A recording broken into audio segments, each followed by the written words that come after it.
Olá a todos e bem-vindos ao Coffee Paste. O meu convidado hoje é o criador Nuno Lucas, que vai apresentar esta semana a sua mais recente criação, chamada Ma Vie va changer, no TBA Lux. Olá Nuno, antes de mais, e muito obrigado Olá. por vir conversar comigo uns minutos. Eu começo por te perguntar, em direto ao assunto, o que é que podemos esperar deste espetáculo que apresentas esta semana no Lux, integrado na programação do TBA? Sim, então este trabalho partiu de um desejo inicial meu de querer fazer um solo, na verdade, com o Geoffrey Carey, que é um ator que eu conheci no contexto de uma outra peça que eu participei como ator para o coletivo Encyclopédie de la Parole, e foi aí que eu conheci, quando estávamos a fazer a peça da Suite número 1. E eu sempre gostei muito da maneira como ele conta as histórias de vida. Ele é um ator que já vive há mais de 40 anos, tem quase 70 anos, na verdade, e portanto tem muita, trabalhou com muita gente interessante no cinema, no teatro, sei lá, ele é americano, nasceu em Hollywood, e é filho de um pai muito conhecido, um ator bastante conhecido, e era vizinho do Buster Keaton. Então ele tem sempre histórias assim, e tantas outras figuras. Portanto, ele tem assim, não só a sua história de vida, como também a sua maneira de contar é muito interessante, e a sua história de vida é muito rica. E foi esse o mote, a inspiração para fazer esta peça.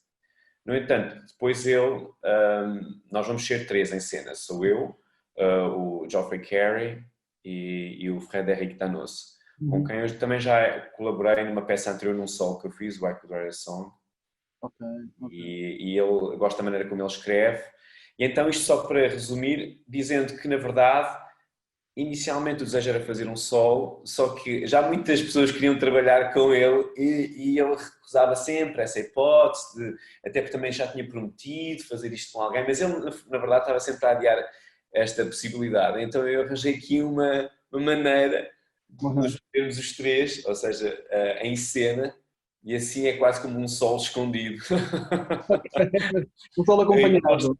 Exato, um solo acompanhado, em que nós também vamos criando espaço e também vamos introduzindo, e o meu prazer também de contar histórias e também de criação de um jogo, porque na verdade a estrutura da peça é improvisada.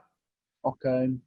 Eu ia te perguntar como é que vocês chegaram porque o pano de fundo da peça é uma refeição, um jantar. Sim. Como é que chegaram a esse dispositivo para apresentar esta peça?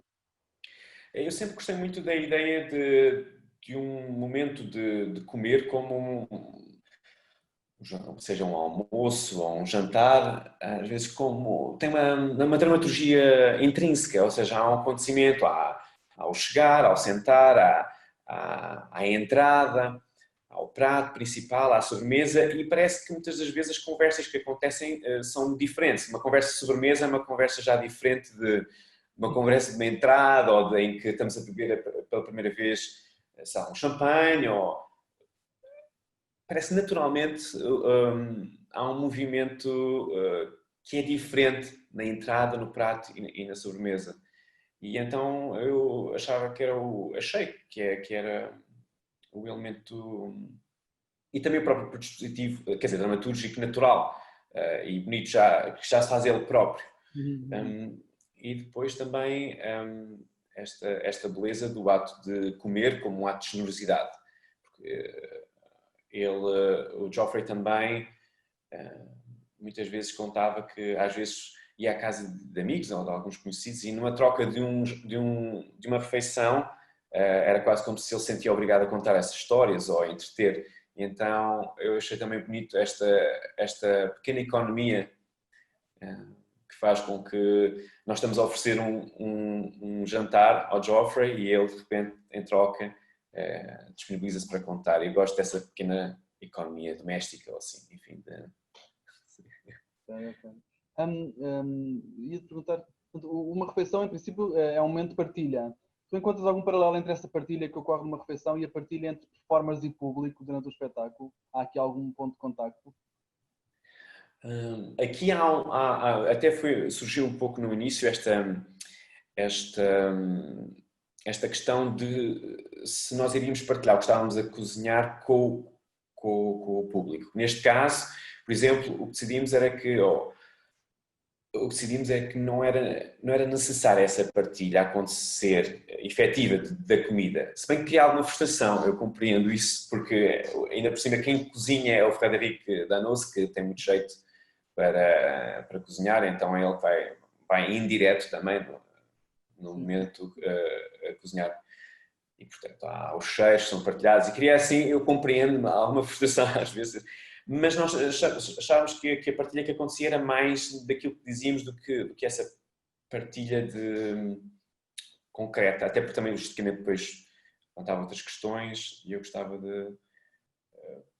mas eu vejo que a partilha é isso, ou seja, essa cumplicidade que nós temos entre nós e essa partilha entre nós em cena, eu espero, pelo menos, que tenha essa contaminação também de partilha com o público. É nesse sentido que eu vejo a partilha.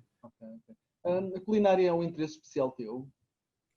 Sim, ou seja, tem-se revelado. Portanto, esta peça, se bem que estreia em Lisboa, já foi apresentada noutros sítios, portanto não é uma estreia absoluta no seu sentido, mas em Lisboa é. Foi apresentada só no ano passado em Vila do Conde. E em Vanves, no Teatro Vanves em Paris, próximo de Paris, e agora aqui, é o terceiro momento, em Lisboa, que é onde eu moro também, por isso tenho muita vontade de partilhar com muita gente e amigos. Agora a ideia e público em geral, portanto, tenta ao máximo partilhar. Sim, a culinária tem-se revelado um aspecto importante do meu trabalho, porque eu até recentemente estudei pastelaria em França, na École Supérieure Nationale de Pâtisserie, d'Alain Ducasse, e esse meu interesse é porque eu considero que muitas vezes o tempo das coisas, de estar a comer, ou mesmo essa ideia de partilha que estávamos a falar há pouco, é às vezes diferente. Há uma textura diferente das partilhas, ou de contar uma história, ou de trazer uma coisa de um outro lugar e de partilhar. É um ponto de encontro interessante e que, ao mesmo tempo, a comida revela também muito de uma cultura, ou de hábitos, ou de neuroses, ou de problemas de saúde. E por isso, em particular, por exemplo, agora o facto de eu ter estudado pastelaria é mesmo porque eu considero que também às vezes com coisas tão simples como farinha, ovos, açúcar, se conseguem fazer tantas variações sobre uma mesma coisa, ou seja, sobre princípios tão simples às vezes, e eu gosto da diversidade que às vezes uma simplicidade de elementos traz. E que ao mesmo tempo também revela, pode ser revelador ou não, de um desejo, de uma sensibilidade, de uma cultura, de uma identidade, ou de preferências pessoais. Eu prefiro com menos açúcar. E eu acho que esse é um ponto que muitas vezes também une facilmente as pessoas. Ou seja, que muitas vezes o trabalho que eu faço tem um aspecto contemporâneo e por isso considerado muitas vezes até de maior dificuldade de acesso ou de compreensão. E a comida parece que traz uma tábua rasa disso, ou seja, todos nós comemos, todos nós temos um ponto de vista. E eu gosto de começar por aí. Sim.